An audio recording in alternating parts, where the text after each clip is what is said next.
welcome to Laurel Valley. We're here for our semi-annual festival. We've been doing these festivals for over 20 years. What we like to do is highlight Laurel Valley is the largest surviving sugarcane plantation in the country. So we've been here since like 1785, and it's still in production. We farm about 1,500 acres now, so we're still going and doing our thing. But here we like to highlight the culture of our neighborhoods. We have vendors out here who are selling homemade items, crafts, all kind of food. The money for the Laurel Valley Festival goes right here to the store.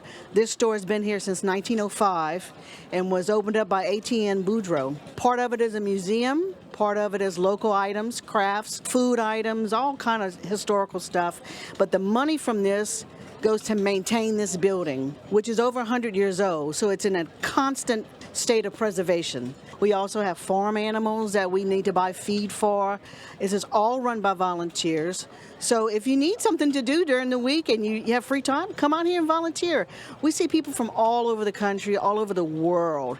It's not unusual for people to come in here, and they're from Germany, they're from France, Canada, Egypt. You know, you get to meet all kind of people. It's a lot of fun. The other part that we have is our tours. We have the largest surviving village of a plantation. These have not been relocated and set here. These are original to the plantation. Most of them go back to 1785. This is not recreated. This is original village. We have tours that take you through.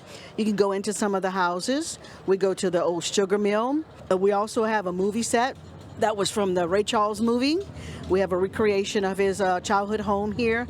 It is great. It's interesting. You can see the overseer's homes. You can see the pond. And the money from those tours, again, restoration, preservation. I mean, these buildings are going over 150 years old, so we're in a constant state of preservation. So it's not unusual to see workers out there every single day, shoring up a porch, you know, making a roof waterproof. It just goes on and on and on. So that is what the money goes for. And you can come out here and take a tour, take your family. Right now we are restoring the original schoolhouse, which comes from 1905, and we're going to rent that out for parties and stuff like that. And we're going to make that area right there into a park where the public can come and go, you know, and just enjoy the day. So we do survive on some grants. Once in a while we get a grant, and that is where the schoolhouse preservation is coming from. The Club Tawasi in Thibodaux gave us a grant, and we're using that money to restore the inside so that we can open it up to the public. But you can see, I mean, there's hundreds of people out here today. There's probably at least 60 crafters. It just goes on, and we'll do this again in the fall. We do have a big shed on the side full of antique machinery, tractors. We have some that gets fired up once or twice a year for demonstrations. But you can see all of that, all the museum pieces inside. We even have some of the original railroad ties from the original railroad from the sugar mill that came to the bayou. So it is just interesting. You can come out here, just take your time. You can just wander around, look at things. It doesn't cost anything just to come look.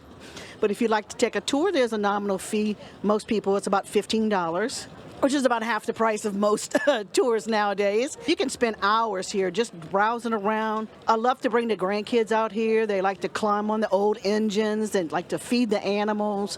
So you can just come out here and have a great day. It doesn't have to be a festival day. You can come out here 7 days a week, you know, and just pass a good time. This is a 30 horsepower St. Mary oil engine. I think it was probably made in the early 20s.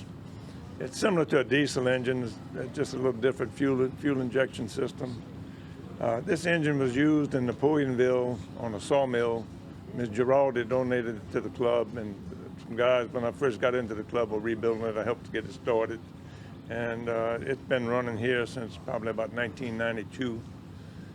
It's a 30 horsepower. It's quite large for 30 horsepower, but they built these engines to last 100 years. They just didn't realize how soon they'd be obsolete. We have an assortment of engines out here. We have the little farm engine you'll see with 2 flywheels on them. Usually they have water in the hopper for cooling. Those were used on the farms where you didn't have electricity. They ran pumps, saws, generators, washing machines. I have a a radio Continental engine out there that came off of a Stearman airplane. The Stearman was a trainer plane used in World War II, and after the war there were thousands of them surplus, and the crop dusters used them for crop dusting. This engine was 220 horsepower. It wasn't big enough for crop dusting. They took them off and they put 9-cylinder 450 or 600 horsepower engine. Nowadays most of them use turbine engines. The radial engines are pretty much obsolete. Quite a bit of beautiful machinery for being made in the 30s. They were made by the thousands in World War II. They run just like a modern engine. A lot of them were called hit and miss governing. Instead of having a regular governor on them, the governor shut the engine off and let it coast, and when it needed power, it would hit. So you hear the engine run a little bit, hit, miss, and they thought that was more fuel efficient, but they found out it really didn't make any difference. It's going to take a certain amount of fuel to do the job. But it's kind of unique, you know. It was all a learning process. One engine I have out there, if you see, it's inverted engine, was made in 1895. It was a marine engine, and it was made to take the place of steam engines. So it's upside down. You see the crankshaft at the top, and the reason they did that, they ran a chain down to the propeller shaft because the engine turned faster than the steam engine. They were able to use the same running gear, the same propeller.